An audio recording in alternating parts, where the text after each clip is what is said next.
Hello everyone and welcome to another episode of Godsall's Turnbuckle, the wrestling video podcast here on YouTube. And of course, this is going to be a very special episode, as in the sense it's not just like a typical review, anything in that sense. This is going to be predictions for WWE SummerSlam 2017. Let's go ahead and just get right off to it. At this point in time, I'm filming this on a Thursday. Right now, I think this is going to release Friday with every sense of it. So I'm going to go ahead and start with the two matches I know that are on the pre-show. So let's go ahead and start with the Cruiserweight title match with Neville going up against Akira Tozawa. Akira Tozawa won the title on Monday night. They kind of did one of those bits. It's like, hey, let's go ahead and do the title match early. And then Akira Tozawa ended out winning the match, winning the Cruiserweight title. And then we had Neville show up like on not on SmackDown, but on 205 Live, right after SmackDown. And he was in like this, like delusion state, like he like unkept hair, everything. Like they made it feel like he hadn't slept or anything throughout the entire day after losing the title to go along with it. It was a really interesting way of portraying Neville after losing the Cruiserweight title.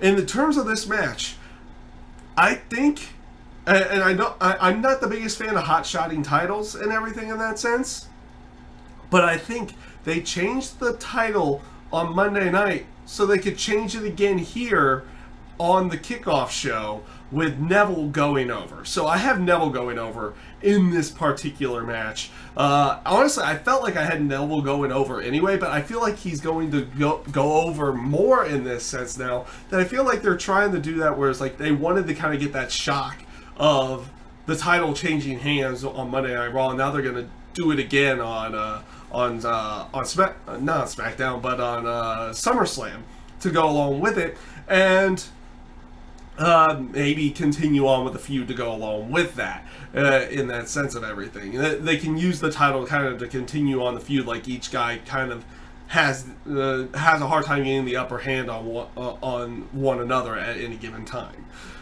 So yeah, going with Neville in this one. I'm calling for a new Cruiserweight champion again on Sunday. So this leads into the SmackDown Live Tag Team title match with the Usos going up against the New Day. Shocked this one's on the pre-show. Kind of shocked this one's on the pre-show. I figured they would have this one for the main card, but they decided to keep this tag team match on the pre-show. And I've got the New Day in this one. I don't feel like that the feud technically ends with New Day winning again here, but it definitely feels like it would be in place for the New Day to keep those tag team titles after just winning them again. Honestly, I felt like SummerSlam was going to be the place that they would win them to begin with. But, you know, it could be one of those bits where it's like, yeah, let's just throw this nice little curveball and we'll give it back to the Usos at this point. But I'm going with the New Day in this particular match, and it should be a fairly entertaining match. It was like the lone high point on Battleground about a month ago. So even though this one's on the pre-show, you would assume that they are going to go out there and put on a pretty spectacular match for whatever it's worth at that point in time. So yeah, it should be interesting to see that match again. Kind of shocked again it's on the kickoff show instead of on the main card, but you can't get all these matches, I guess, on the main card, especially for a 4-hour show. And they have 12 matches right now, so that leaves us with 10 more of them. And let's go off to the Raw Women's title match that was just made, the new Raw Women's title match that was just made on Monday night, with it being Alexa Bliss going up against Sasha Banks. You know what, this one's I would almost say this one's a little bit hard to call, but I'm going with Alexa Bliss on this one. I don't think it's time to take the title off of her yet. I feel like they have an idea where they want to go with the women's division, and they don't need to necessarily go there so quickly. Like, you can still give Alexa a little bit more time with the title and everything in that sense, and then they can go wherever they're going afterwards to go along with it. And it'll be interesting to see where they are going to be going along with everything. And will they be trying to push somebody else up to the main roster or give a push to one of the other female superstars on the actual roster as it is right now. Especially with the aspect that maybe Paige could be returning soon. Summer Rae's still nowhere to be found, and pretty much everybody that hasn't been named Nia Jax, Sasha Banks, Alexa Bliss, or Bayley haven't been really seen all that much, with the exception that you did have that match with Mickie James and Emma on Monday night, and now with Bayley out for however long they're going to keep her out for with the whole separated shoulder. Be interesting to see if they decide to bring someone else up in the terms of the card, or if it's just going to end up being like this thing between Alexa Bliss, Sasha Banks, and Nia Jax for a little while. I mean, we'll see where they go with it. I've got Alexa Bliss on this one. I don't think it's time to take the title off of her, but I could be wrong with that as well. They could just put it on Sasha Banks. So this leads us into the Raw Tag Team title match with Seth Rollins and Dean Ambrose going up against Cesaro and Sheamus. This match again was made on Monday after after Seth Rollins and Dean Ambrose finally did the a 2/3 variation of the Shield fist bump and got back together in that sense to form their tag team. I don't. They just fully formed this. I don't see them losing this. I mean, I guess they could win it by disqualification, but I feel like they will put the tag team titles on Seth Rollins and Dean Ambrose for the time being. Cesaro and Sheamus has actually had a fun run with those titles, especially some really good matches with the Hardys in there and a bunch of other. And I'm sure there's even more that I'm thinking of to go along with it. In that sense of everything, they did have a good. I know they had a good match with Enzo and Cass at one point. The Club they've had some good matches with as well. So they've definitely been putting on some good matches. But I feel like the right way, Seth and Dean are winning this match regardless. That I don't see a reason for them to lose this match in any way, shape, or form. For the sense of everything that go along with it. So I'm definitely going with Seth Rollins, Dean Ambrose. So this leads us into the Finn Balor Bray Wyatt match. And, they've advertised that the Demon's going to be there. I don't know why they've advertised it. They could have just left it with the tease on Monday night, but they decided to go ahead and advertise that Finn Balor will be in Demon form for SummerSlam. And you know what that means? Finn Balor's winning. He's not losing. He's not losing on the main roster with the Demon form yet. And not to Bray Wyatt in any way, shape, or form. Even though Bray Wyatt has kind of gotten away from the whole aspect of being the eater of pins, he's probably going to go back to that on Sunday. It will be Finn Balor going over in that match. Up next is Big Show and Big Cass with Enzo Amore stuck in the shark cage. That could lead to some interesting things, I guess. It's always weird to see the fact that it's always weird when the face is put into the shark cage. Usually that's something that's safe for the heels, but not in this case. Not in this case for this one. But nothing really much to this match as well, at least in my mind. I feel like if they decide to have a third pre-show match, this will probably be it. And I've got Big Cass for this one. I see no reason for Big Show to go over in this match. I really don't. And plus, they play off the whole aspect of how the injured hand and everything in that sense. So they kind of take out the KO punch and, to a certain degree, subtly degree, the choke slam as well. So yeah, I've got Big Cass in this match. Up next, I've got Randy Orton and Rusev, and you know what? I'm looking at this one. I'm looking at this match, and my initial thought is to say Randy Orton. But after Tuesday, I'm going to go with Rusev. I'm going to go with Rusev on this one. Just to kind of throw a curveball on this for me. I initially had written down Randy Orton, but I'm going to go with Rusev in this match. And just based off the aspect of the whole thing, Rusev did destroy Chad Gable. He looks strong, but he gets taken out by Randy Orton with an RKO. So I'll just go with that logic, and I'm going to pick Rusev for this particular match. Up next is going to be the women's SmackDown Women's Tag Team title. Not tag team title. They don't have a tag team title for the females yet. I guess they could at some point if they really wanted to.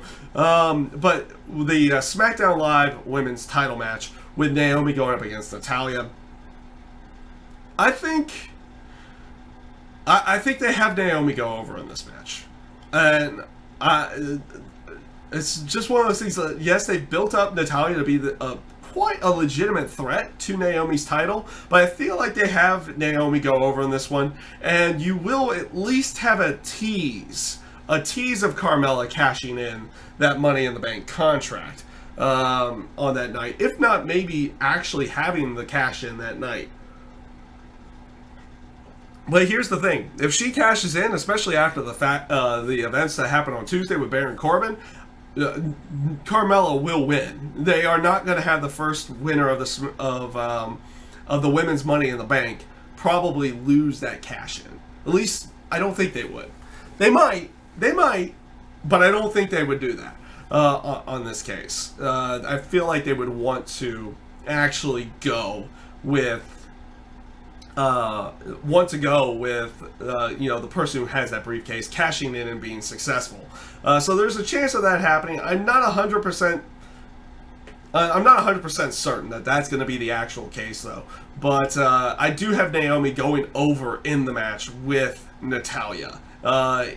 In hopefully what will be a pretty good match. Actually, I feel like that could be a good match if everything is played right and they give it enough time to go along with. So we'll see how everything goes with that one. But yeah, I'm definitely going with Naomi on this one. So this brings us to AJ Styles versus Kevin Owens with Shane McMahon as a special guest referee. That's going to be teased throughout the entire match. I feel it. It's like Shane kind of getting in the way, almost getting hit a couple times. They're going to tease that at least once or twice, maybe from both guys within the match. You'll get at least one from each of them where they tease accidentally hitting them, or maybe accidentally hitting him in some way, and maybe Shane does get involved in the match or something. For the winner of this match, though, and I'm hoping that they've had so many screwy finishes in this feud, and you would assume this is the final match in their feud, that they wouldn't have too screwy of a finish. And I am going with AJ Styles in this match. Yes, I'm going to have AJ Styles keeping the United States title and going on for a little bit longer period of time with that, and maybe losing it somewhere down the road. I feel a lot of people feel like that his match at WrestleMania will be probably for the WWE title and be with Shinsuke Nakamura. Maybe a little bit of a spoiler of what I was gonna say later, but we'll see how everything ends up playing off on that one. But in this match in general, I've got AJ Styles. So this brings us to an interesting match to really see now, especially after the events on Tuesday with Baron Corbin failing his cash in. It's John Cena versus Baron Corbin. And again, I'm kind of perplexed on this one. Initially, I was just straight up saying Baron Corbin. And you know what? This is going to be me going against what my logic says that WWE is thinking. The logic would say, with what they did on Tuesday, they have soured on Baron Corbin to the point that they are not going to push him in any way, which means John Cena goes over. I'm going to go with a reverse on that one, is that this cash-in fail was to garner more heat to this match. And they are going to have Baron Corbin go over in this match. And then he could say down the road, hey, look, I beat John Cena at SummerSlam. And I deserve a title match down the line. Or something in that sense. So I am going with Baron Corbin on this one. Despite what logic would typically say, I'm going against that logic and seeing if they're going to go in a different direction and see where they decide to go with everything. So this brings us to the WWE title match with Shinsuke Nakamura going up against Jinder Mahal. I'm trying to think about this one for a brief moment just thinking that it could be one of those things that because logic tells me that it's going to be Shinsuke. Shinsuke wins this match, I think. But I'm trying to come up with a logical reason for Jinder Mahal to win this one. And I can't think of one off the top of my head. But throughout this entire run, with him with the WWE title, whether they view it as a failed experiment or a successful experiment with the WWE title on Jinder Mahal, I think that Jinder Mahal has made a good run of it. His promo work was, better than what I was expecting it to be. His match quality, honestly, at least in my view, was better than what I thought it was going to be with him being the WWE champion and everything in that sense. I mean, his matches with Randy Orton and matches on SmackDown as well, in general, were actually kind of good. They weren't spectacular matches or anything in that sense, but that everybody who went out there against him, they did everything in their power to put over Jinder Mahal. Even Randy Orton, like, you could tell he was into that feud. He wanted to put over Jinder Mahal in that feud. But I feel like it's time that they put it on somebody that not only the hardcore fans know is good, but they know, even the casual fans know this guy's good. And it's time to put that title on Shinsuke Nakamura. So I am going to go with Shinsuke Nakamura in this match. So this brings us to the Fatal 4-Way for the WWE Universal title. Brock Lesnar, Roman Reigns, Samoa Joe, and Braun Strowman.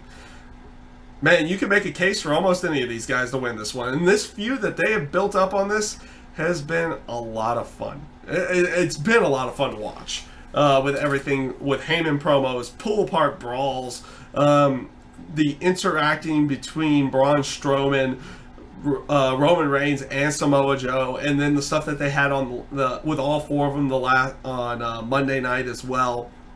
You've gotten some good stuff to go along with it. They even had this whole tease of Brock Lesnar loses, he and Heyman are leaving, type thing to go along with it. So, who do I have in this match?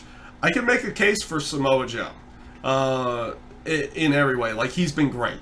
So is Braun Strowman. Honestly, so is Roman Reigns. All three of these guys have done really well. If they're going to take the title off of Brock, you can almost make a case for any one of them. I would probably prefer, I won't say prefer, but in the aspect of where I'm thinking right now, Roman Reigns is the least likely to win this match. Not because of his crowd reactions, just based on to where they want, where and when they want to put that belt on him. I feel like they want to do it at WrestleMania. So he's not going to win it here. He's just a tool in this match, in some way. So it leaves, if it's not Brock, it's either Samoa Joe or Braun Strowman, and you can flip flop between them being like either one of them. I would probably go with Samoa Joe, though I would be okay with Braun Strowman as well. I would honestly be okay with Roman Reigns to go along with it. I feel like they've done a good enough job building this feud and making everybody strong enough that if they want to take that title off of Brock, they could put it on any one of them, and honestly, I'd be completely okay with it at this point in time. I know a lot of people wouldn't be okay with Roman Reigns in that sense, and there's probably people who wouldn't like it if it was Samoa Joe or Braun Strowman. But in the terms of picking this match, I am going to go with the factor that they are going to keep that title on Brock Lesnar, and he wins this match. Who he pins, I don't know. If I had to take a wild stab, if they really wanted to go about it in a hardcore storyline type way, they should have him beat Roman Reigns. That way, if they're going to do this whole Brock Lesnar Roman Reigns thing, they can build this up again, like they've been building up with Roman and Braun Strowman, that Roman Reigns just can't beat Braun Strowman, or it's like a super difficult fight every single time between the two of them, in that sense. So you have that playing off, and you have Lesnar go over Reigns in that case, in that one. But I could see, like, to be honest with you, I have no idea who they're going to have take the pinfall, but I am going with Brock Lesnar in this match. Like I said, because I feel like they're going to keep that title on him for the entire year. I feel like they're going to, in that sense. And he'll be dropping it at WrestleMania. Now, does that make it predictable? Yeah, it does. But would it make it bad? I don't think it would make it bad. If they do the storyline good enough, you can make it predictable, but still a lot of fun to watch. I mean, we've seen that plenty of times. There's been plenty of times it's like, oh, yeah, we can call that. But, man, that program was a lot of fun to watch to go along with everything on it. So, yeah, that's pretty much everything for you. I'm going with Brock in the main event. We've gotten all 12 matches down for you guys as well. I hope you guys enjoyed this video. I hope you guys enjoy SummerSlam for on Sunday as well, in that sense of it. So, yeah, that's pretty much everything for you. So I thank you guys for tuning in, and have a great rest of your day.